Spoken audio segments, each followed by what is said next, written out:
Foi o balanço das águas que trouxe a descoberta. Para que uma das cidades mais promissoras do Maranhão enxergasse o horizonte, era preciso abrir novos caminhos em terra firme. Além do que é recontado nas histórias que passam de pai para filho e chegam ao conhecimento dos cidadãos de Imperatriz, as fotografias são as melhores lembranças da época em que esse era o único cenário do desenvolvimento. As ruas receberam nomes do tempo do Império, Dom Pedro II, a esposa do imperador, Teresa Cristina, e acompanharam até a proclamação da República, 15 de novembro. Mas bem antes de ser chamada assim, ela já era a mais importante rua de Imperatriz. Durante quase 50 anos foi a única rua de Imperatriz. Era uma rua no final do século XIX com cerca de 84 casas. Quer dizer, então, que antes da abertura da Belém-Brasília, tudo que chegava em Imperatriz vinha de barco e essa era a principal avenida, era onde ficavam até os órgãos públicos. Aqui, por exemplo, onde hoje é a Companhia Sotaque, funcionava o quê? Era a Prefeitura de Imperatriz. Até a construção do prédio que é a Academia de Letras hoje, a prefeitura era aqui, esse prédio sediava a Prefeitura de Imperatriz. Aqui aconteciam os grandes eventos cívicos, aqui em frente, que a cidade acontecia o 1º de maio, os eventos, posse dos prefeitos, tudo acontecia aqui em frente. Além de sediar os espaços públicos, foi a partir daqui que a cidade se desenvolveu. No lugar desta casa de shows desativada, já foi o Fórum e o primeiro armazém de Imperatriz. Onde hoje é a Ciretran, era um convento. Foi construído no começo do século XX. Então aqui, todos os missionários da congregação dos frades capuchinhos na região ficavam aqui nesse prédio. Pouca gente percebe, mas na entrada, quando o local passou a ser um teatro, ainda é possível ver onde funcionava a bilheteria, o espaço para a exibição de filmes e o palco. O primeiro mercado ainda funciona no mesmo local e preserva, além do nome, parte da estrutura antiga. Bom seria se todo esse patrimônio fosse mantido, como a Igreja de Santa Teresa d'Ávila, que permanece com a estrutura intacta. O piso, por exemplo, que relembra a arquitetura do período colonial, nunca foi trocado. Essa igreja se tornou um marco histórico dessa cidade, né?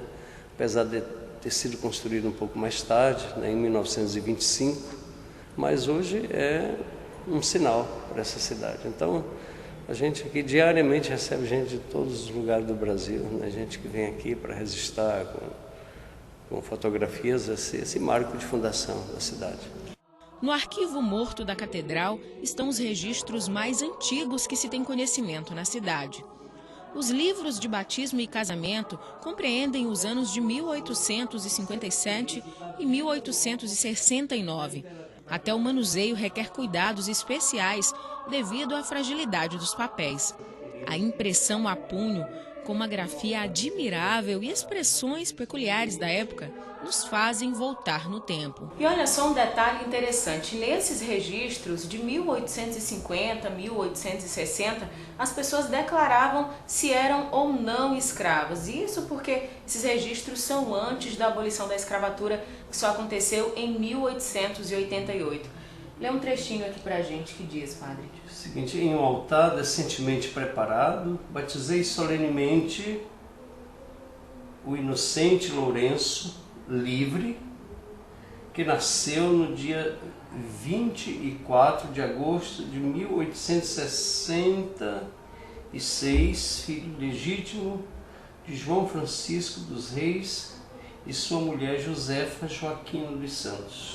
Com a Igreja de Santa Teresa d'Ávila vieram as Irmãs Capuchinhas, que além de evangelizar, tinham a missão de educar. Há 90 anos fundaram a primeira escola de Imperatriz. As irmãs chegaram no dia 24 de julho de 1924 e já chegaram com essa missão de abrir uma escola. Só que com a missão, sempre a nossa missão, desde o princípio da fundação da instituição, é educar e evangelizar.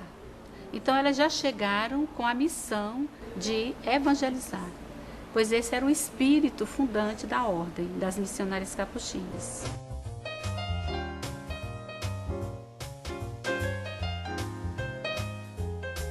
Mas a primeira capela que abrigou a imagem de Santa Teresa foi construída na Praça da Meteorologia, marco zero da 15 de novembro. Esse foi o espaço que Frei Manuel Procópio escolheu para começar a povoação. Então, aqui foi construída a primeira capela de Santa Teresa, que é a padroeira da cidade. Até 1937, quando se inaugurou a nova igreja de Santa Teresa, o novo prédio, então somente aí que saiu daqui a igreja de Santa Teresa, mas que sempre foi o largo da igreja. A Capela do Bom Jesus, construída em 1920 e reformada em 1933, é preservada pela família Cortês Moreira. A exemplo dos Cortês Moreira, a família Ribeiro, Milhomem e tantas outras, a cidade foi crescendo, mas o mercado imobiliário se encarregou de apagar vestígios dessa história. A ausência de uma lei específica de tombamento permitiu que muito fosse modificado. A primeira igreja evangélica também nasceu na 15 de novembro, onde é o atual templo da Assembleia de Deus. O canteiro central só foi construído em 1971 e na década de 80, a 15 de novembro recebeu os bloquetes. Um passeio histórico que pode ser feito por qualquer um, caminhando e terminar onde tudo começou, contemplando um dos espetáculos mais bonitos da natureza, porque o sol aqui também se põe lindo, escurecendo as águas do rio Tocantins.